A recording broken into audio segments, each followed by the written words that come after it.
Rick and I, we were it. Soulmates. Two halves of a damn apple. That's what everyone said. Met at a party 15 years back, fresh out of Rutgers, and boom, instant connection. No crossing paths in class, just fate waiting for the right moment, the right beer, the right bad joke. 2 years later, we're sharing an apartment.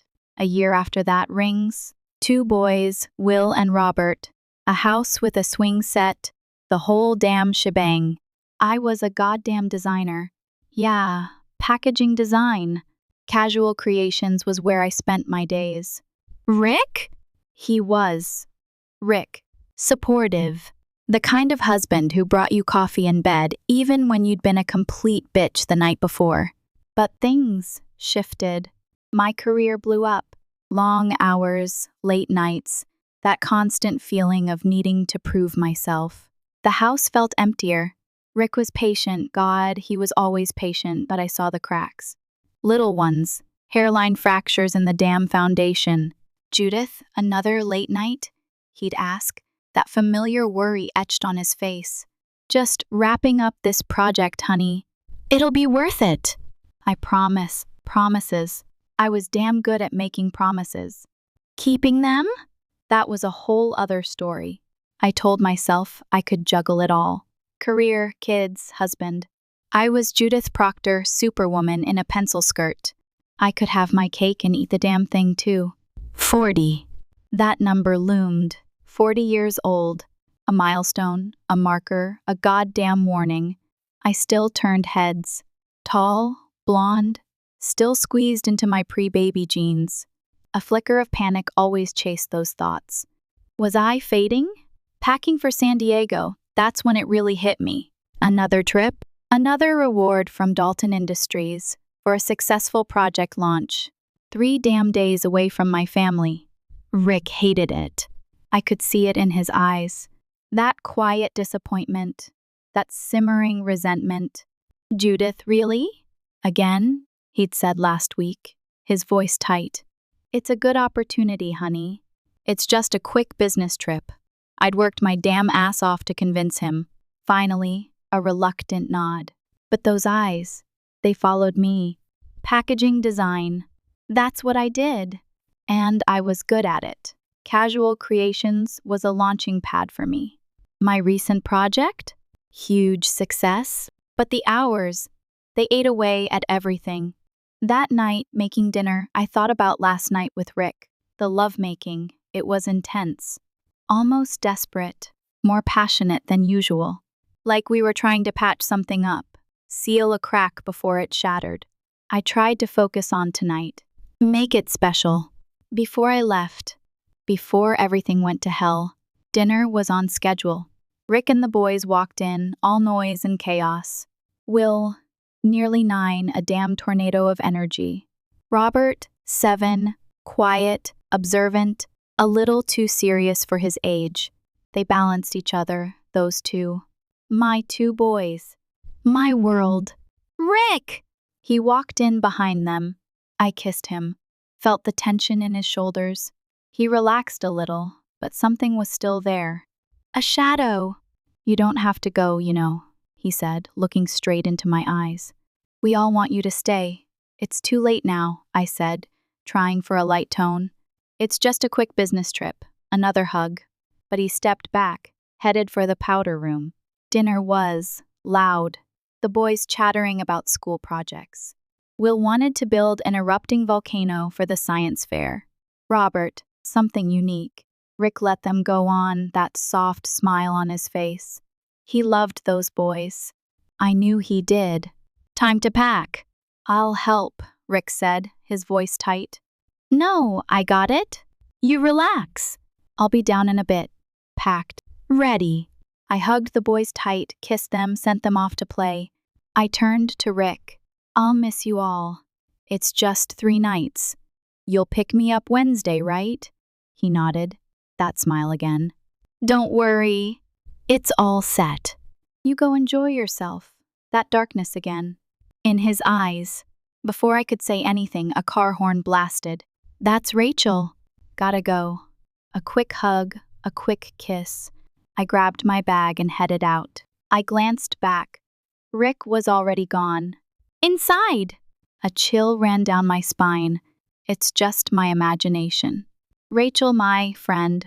Colleague. 3 days at Redstone? Too bad you're so happily married. Could have been fun. She winked. I laughed, but the feeling wouldn't shake. Something was wrong. Really wrong. Too late to turn back now. At the airport, check bags, security, the whole damn routine. Found my gate. Sat down. Ready for San Diego? A grin. It was Wes. Wesley Southern. Too bad we can't skip the meetings and just stay in bed, he joked, referencing their previous encounters. Wes. I managed a smile. Despite the unease, despite the guilt, I knew we'd have plenty of time. 2 months. That's all it had been. 2 months since Wes and I happened. A long day at work, exhaustion blurring the lines. We'd fallen asleep on my office couch. Woke up, confused. I mistook Wes's touch for Rick's. Guilt battled pleasure, and I gave in. It was a one-time thing. That's what I told myself, but one time turned into more. Casual, secret, protected. Over time, the guilt faded. I even went back to Rick. The love-making, it was good, but something still felt off. This isn't serious. That's what I kept telling myself. It's just something. It doesn't affect my marriage. This trip? It's work, not a full-blown affair. Everything will go back to normal. I'll refocus on Rick.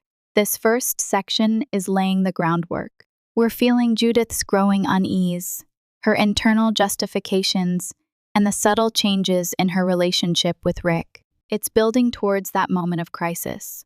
I'm trying to make the affair seem like a slow descent, fueled by insecurity and a need for validation, rather than just lust. Let me know what you think. San Diego. Palm trees, sunshine. A goddamn betrayal of everything I held dear. Checked into the hotel. Called home. Spoke to the boys for an hour. Will, his usual rambunctious self.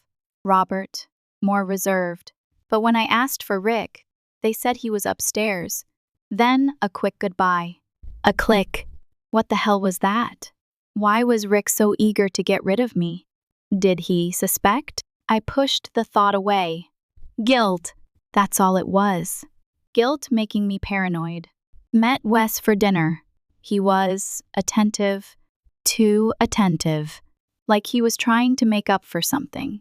After dinner, we went back to my room. The sex was intense, animalistic, but afterward, lying there in the dark, I felt a crushing loneliness, a profound sadness.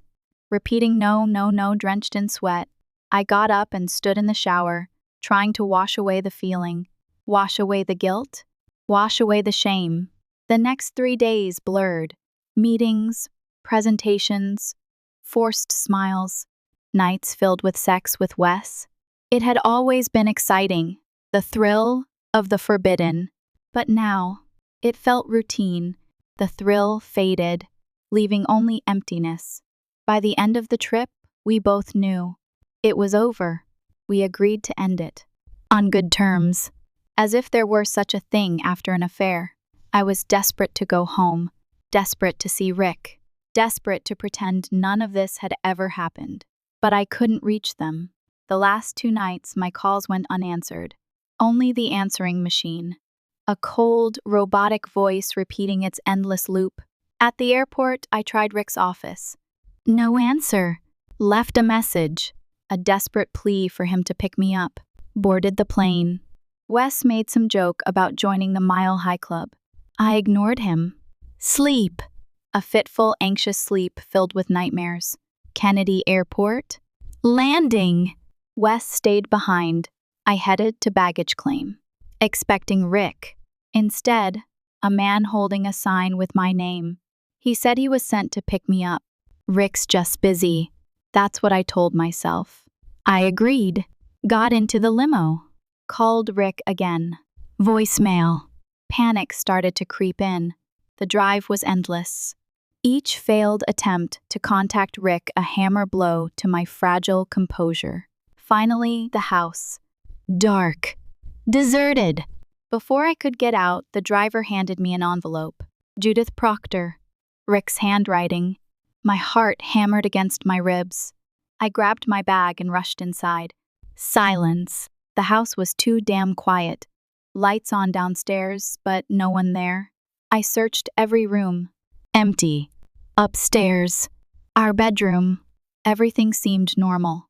Except Rick's closet door. Open. He never left it open. I looked closer. His clothes gone. No, this can't be happening. Slowly, I walked to the boys' room. Made beds. But their computers, their favorite posters, their clothes, gone. Panic clawed at my throat. I ran downstairs, searching for a note. Anything. The manila envelope on the kitchen table. I tore it open, collapsed into a chair. Photos. Pages from Spaulding investigations. And a document. Decree for dissolution of marriage. A scream ripped through me. A primal, animalistic sound. Grief. Overwhelming, suffocating grief. I cried, uncontrollably, begging for another chance. A chance I didn't deserve. Dishes smashed against the walls. A furious, futile attempt to break the pain. Then darkness. Morning sunlight woke me. My body ached. My head throbbed. Numbly, I gathered the papers, scattered across the floor. The photos! Incriminating shots of me and Wes. My stomach churned. I pushed them aside. The report. Details of my affair. Dates. Times. Photo references. I couldn't read it. Didn't have the strength. The legal document. Thick. Official. I can't. The envelope. Rick's note. I ripped it open. Judith, by now, you know, the boys and I are gone. I took our clothes, some of the boys' important things, and my stuff from the den. We're in a small apartment for now, until we divide our assets. The words swam before my eyes. This is a crucial section. I'm focusing on the slow burn of realization, the escalating panic, and the devastating impact of Rick's actions. The intention is to make Judith's emotional breakdown feel visceral and real. I'm also trying to hint at the meticulous planning behind Rick's revenge, making him seem both hurt and calculating. I found out about the affair one night after you said you'd be working late. I brought you a milkshake, remember? Only to discover you with Wes, in your office. I watched for a moment, then left, with the milkshake, thankful the boys had stayed in the car that night. I told you I had a headache, a night you likely won't even remember. I did remember that night. Vividly. The first time with Wes. The overwhelming guilt. I dreaded facing Rick, but he'd been quiet, distant, said he wasn't feeling well. I'd been relieved, even said a little prayer of thanks. God, what a fool I'd been. The letter went on. I hired a private investigator. Hoped it was just a one-time mistake. But it wasn't. The investigator easily installed a camera in your office. After I copied your key. He'd copied my key. The thought made my skin crawl. The invasion, the violation.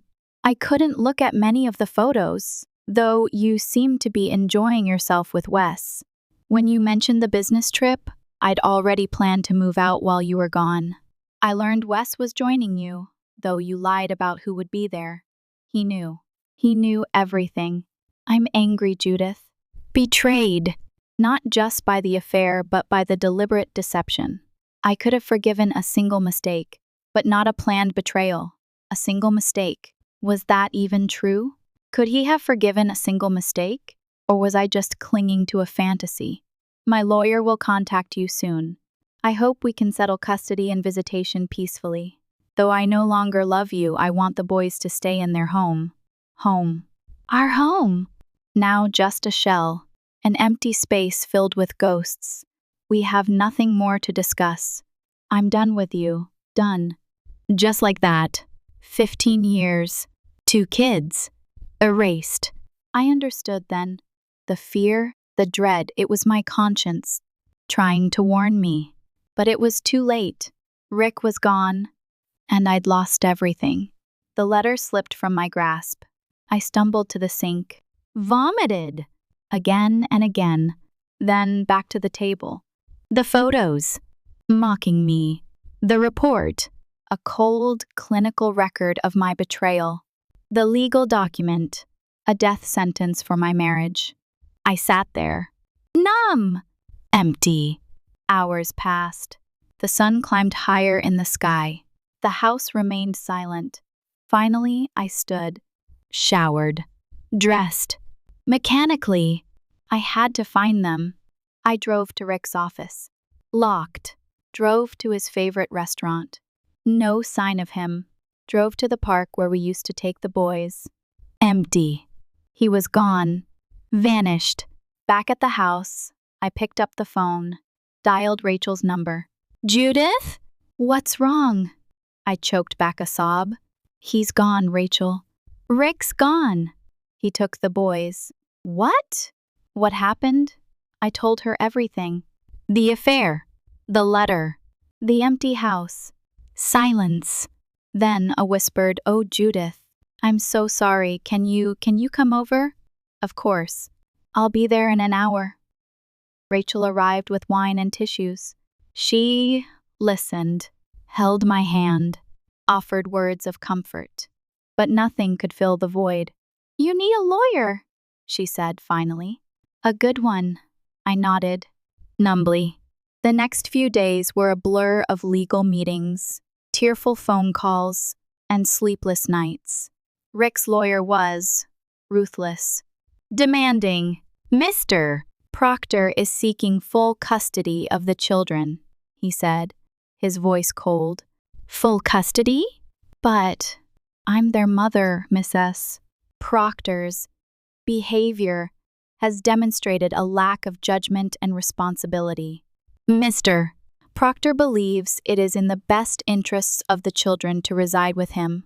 I fought hard, but the evidence, it was overwhelming.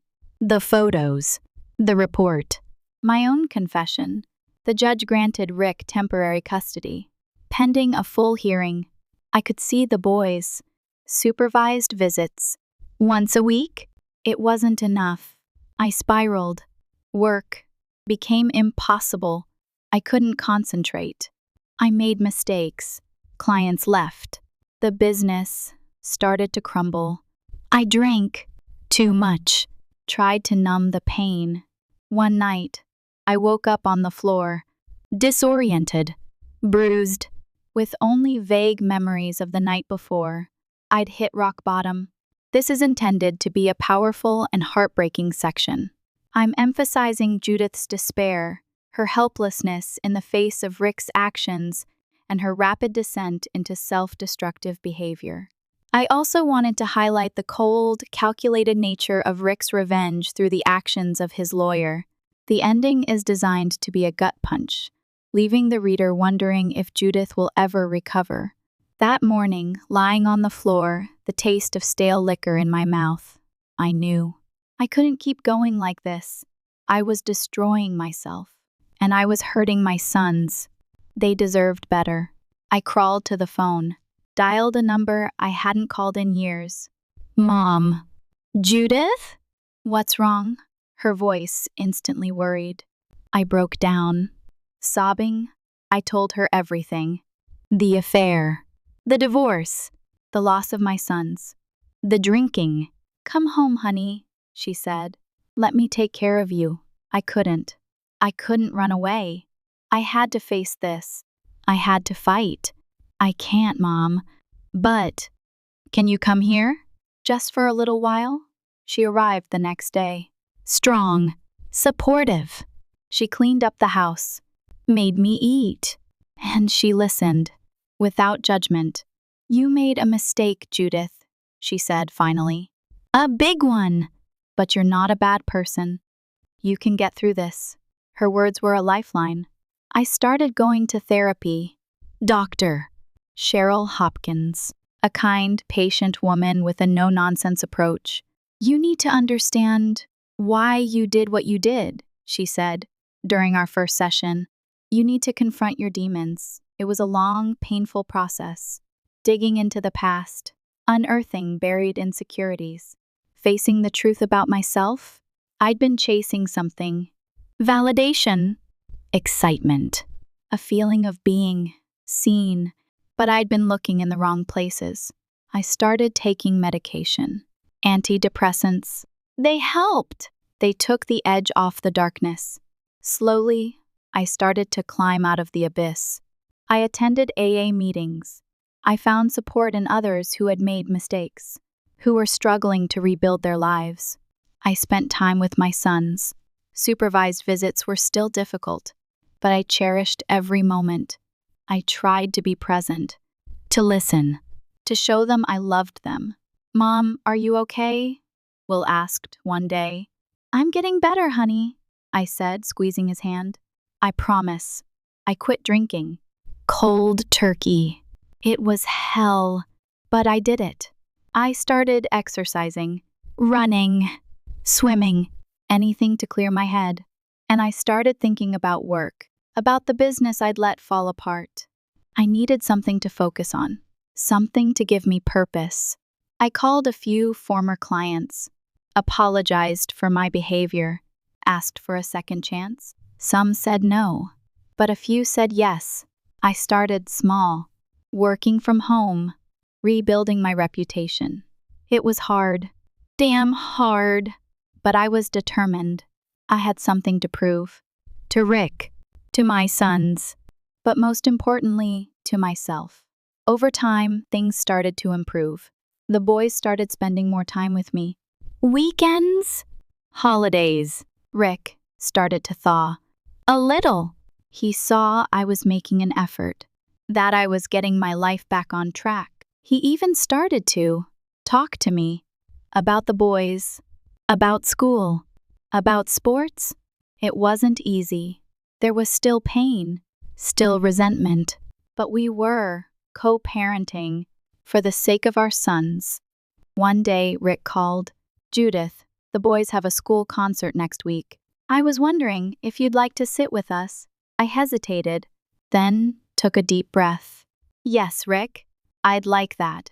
It was a small step, but it was a start. I was climbing out of the abyss, and I wasn't going to let anything pull me back down. This section aims to show Judith taking active steps to change her life. The support from her mother, therapy, and her connection with her sons are vital. The slow thawing of Rick's attitude is a sign of progress, and the ending shows a glimmer of hope for the future. I'm trying to balance the emotional intensity with a sense of resilience and determination. The business, that was my anchor, my salvation. J. Proctor Packaging Concepts. Starting small, from a corner of the living room, a high-performance computer, a color copier, drafting board, and the burning desire to prove everyone wrong, including myself. The first few months were brutal. Long hours, countless rejections, the constant fear of failure gnawing at me. I learned to live on coffee and sheer willpower. Will and Robert were amazing. They saw me struggling, working my ass off, and they stepped up, quietly, without complaint, taking on extra chores, giving me space to focus. They understood, in a way I didn't expect, what I was trying to do. "Mom, can I make you some coffee?" Will would ask, his voice soft. "Mom, let me do the dishes tonight," Robert would offer, his eyes serious. Those small acts of kindness, they kept me going. They were a constant reminder of what I was fighting for. Slowly, things started to turn around. A few referrals from former colleagues. Small projects at first, but I poured everything I had into them, delivering quality work, exceeding expectations. Word spread. My reputation, tarnished but not destroyed, began to recover. I hired a small team, a designer, a sales rep, an assistant. We worked out of the back of my house, creating a chaotic, energetic, but ultimately productive atmosphere. My business started to grow, steadily. Organically, I was selective about the clients I took on, focusing on those who valued quality and creativity. I became financially stable, paid off my debts, started saving for the boys' college funds. Life was still difficult. There were setbacks, challenges, moments of doubt, but I kept going. I had to. Will and Robert were growing into young men, strong, confident, independent. Will, the athlete, the charmer, the leader. Robert, the scholar, the thinker, the quiet observer. I was proud of them. So damn proud. They spent more time at my house. Weekends, holidays, bringing friends over, filling the space with laughter and energy. Rick. He was still in the picture, a constant presence, but a guarded one. We'd reached a point of cooperation, co-parenting. We attended school events together, cheered them on at their games, celebrated their birthdays. We talked, civilly, respectfully, but there was always a distance, an invisible barrier. The past, it was always there, hanging between us, a silent reminder of what had been lost. But there were moments, glimpses of something else, a shared memory, a mutual concern for our sons, a flicker of understanding. One evening after a particularly stressful week, Rick called. Judith, I was thinking maybe we could grab a coffee, just to talk. My heart skipped a beat. Okay, Rick, that sounds nice. We met at a small cafe near my house. It was awkward at first. A stilted conversation about the weather, about work, about the boys. Then something shifted. We started talking about the past, about the early years, about the dreams we once shared. We laughed, remembered, shared stories. For a moment, the barrier seemed to dissolve. We were good together, weren't we? Rick said, his voice soft. Yeah, Rick, we were. The silence that followed was heavy, laden with unspoken words, with regret, with what ifs. I miss that, I said finally. I miss us.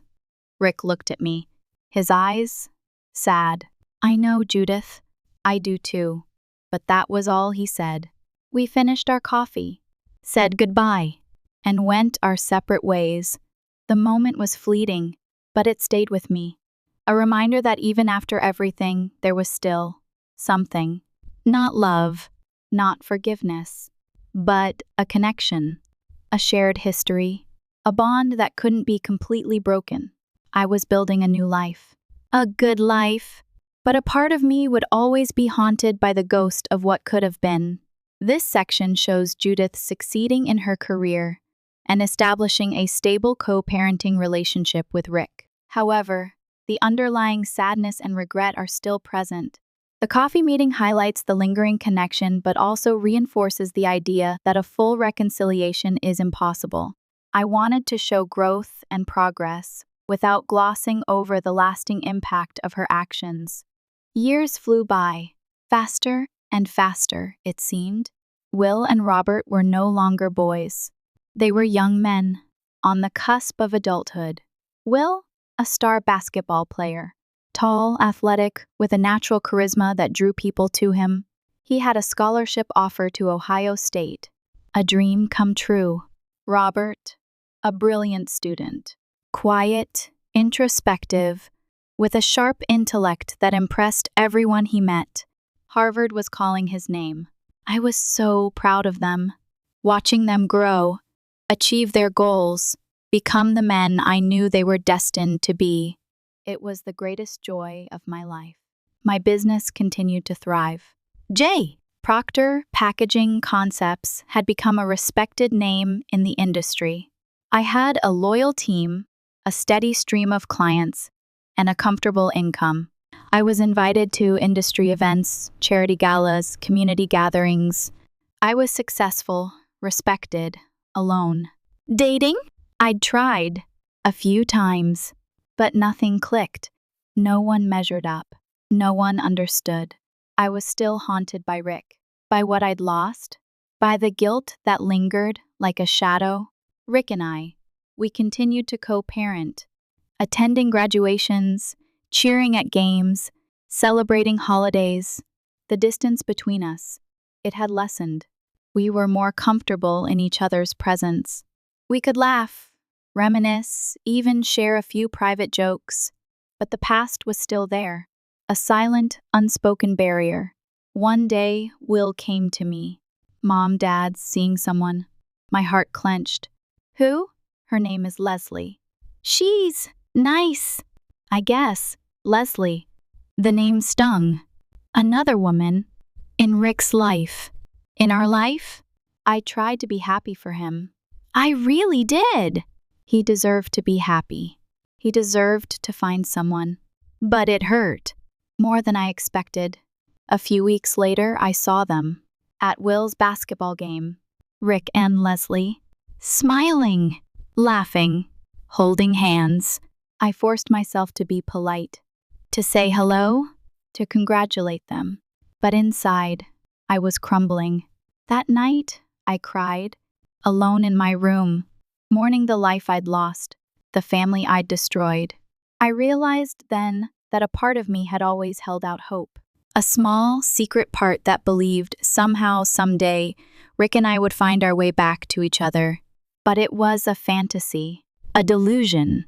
Rick was moving on, and I was stuck in the past. I decided to talk to Cheryl, my therapist. I told her everything.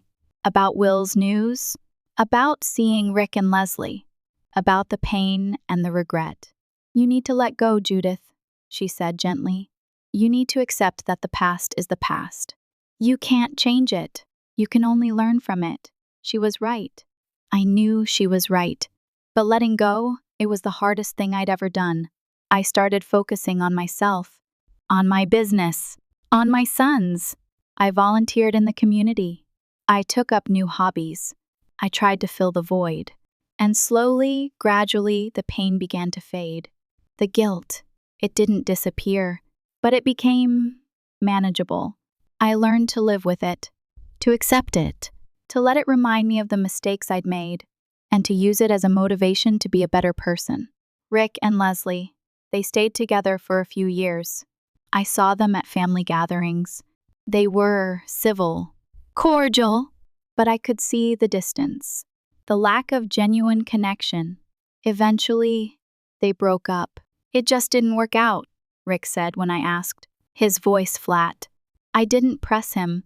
We went back to our equilibrium, our co-parenting routine, our comfortable distance. Years continued to pass. Will went to Ohio State. Robert went to Harvard. They graduated, found jobs, started their careers. They were adults now, making their own choices, living their own lives. But they still came home. For holidays, for birthdays, for advice. And when they did, the house filled with laughter and love. That was enough. This section is designed to be bittersweet. We see the boys thriving, but Judith's loneliness becomes more pronounced. Rick dating someone else forces her to confront her lingering feelings and the unlikelihood of reconciliation. The focus shifts to her learning to accept the past and find fulfillment in other aspects of her life. Will married Jill, his high school sweetheart, a sweet, down-to-earth woman who loved him fiercely. They had 3 children, my grandchildren. The joy they brought to my life was immeasurable. Robert, always the more reserved one, focused on his career. He became a successful lawyer, fierce, driven, respected. He found someone too, a woman named Sarah, a colleague, smart, ambitious. They seemed happy. I watched my sons build their lives, create their own families, carve their own paths, and I was content. But there was always a longing, a deep, persistent ache in my heart. I saw Rick at family gatherings, at graduations, at weddings. He was polite, kind, distant. The past was always there, hanging between us, unspoken, unforgotten. We talked about the boys, about their lives, about their successes. but we never talked about us. One evening, after a particularly boisterous family dinner, Rick and I found ourselves alone, on the porch, watching the sunset. "They're good men, Judith," Rick said, his voice soft. "We did a good job." "We did," I agreed. The silence stretched, heavy with unspoken words. "Are you happy, Rick?" I asked finally. He looked at me, his eyes sad. "I have everything I could ever want," he said. "Good health, successful sons, beautiful grandchildren. But," he sighed, "there's always a but, isn't there? What's yours?" He hesitated, then looked out at the horizon. "I miss the way things used to be," he said. "Before everything." I nodded. "Me too." The silence returned, lingering. "It's too late, isn't it?" I asked, my voice barely a whisper. Rick looked at me, his eyes filled with a mixture of sadness and something else, something I couldn't quite decipher. "It is, Judith," he said.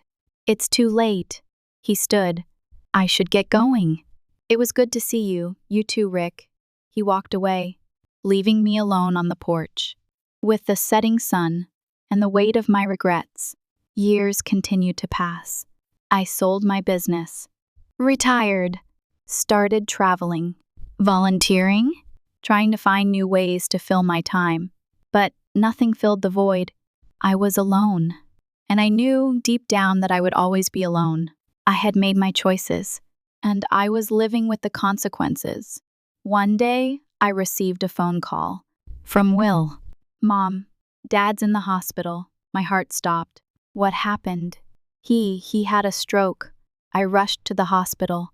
To Rick's side, he was lying in a bed, pale, weak, unresponsive. I sat beside him, held his hand, and waited. Days turned into weeks. Rick remained in the hospital, his condition slowly deteriorating. I visited him every day, talked to him, told him about the boys, about the grandchildren, about the memories we shared. I didn't know if he could hear me, but I kept talking. One evening, as I was about to leave, Rick opened his eyes. He looked at me, his gaze clear, focused. "Judith," he whispered. "I'm here, Rick," I said, leaning closer. He squeezed my hand. I forgive you." Then his eyes closed, and he was gone. This section brings the past into sharp focus, highlighting the lasting impact of Judith's actions. Rick's relationship with another woman and their later conversation underscore the impossibility of reconciliation. The ending, with Rick's stroke and final words, sets the stage for the final act of the story and Judith's ultimate reflection. I wanted to create a sense of quiet desperation and the crushing weight of missed opportunities. The funeral was overwhelming. So many people, friends, family, colleagues, all gathered to pay their respects to Rick. Will and Robert stood beside me, strong, resilient, grieving. I watched as people spoke about Rick, about his kindness, his generosity, his unwavering integrity. Every word was a dagger to my heart. I had taken all of that away from him. I had destroyed his life. I had stolen his happiness. After the service, as the crowd dispersed, I stood beside Rick's grave, alone. The headstone read, "Richard Proctor, beloved husband, father, and grandfather, husband," a title I had forfeited. I knelt down, placed a single rose on the grave. "I'm sorry, Rick," I whispered. "I'm so sorry." I knew he couldn't hear me, but I needed to say it. One last time. I spent the next few months in a fog of grief, revisiting memories, replaying conversations, rereading old letters. I tried to find some sense of closure, some way to make peace with the past, but there was none. I had made my choices, and I had to live with the consequences. Years passed. Will took over Rick's company. He ran it with the same integrity and dedication that his father had shown. Robert continued his career as a lawyer. He became a respected advocate for justice. I watched them thrive, watched them build their lives, and I was proud, but I was still alone. I had friends, I had family, I had a comfortable life, but I didn't have love. I had given that away. Years ago, I grew old. My hair turned gray, my skin wrinkled, my body weakened, but my mind remained sharp, and my memories, they remained vivid. I thought about Rick every day. I wondered what our lives would have been like if I hadn't made that one fateful mistake. Would we still be together? Would we be surrounded by grandchildren? Would we be happy? I'll never know. I lived a long life, a full life, but a life tinged with regret. I learned a lot of lessons about love, about loss, about forgiveness. But the most important lesson was that choices have consequences, and some consequences last a lifetime.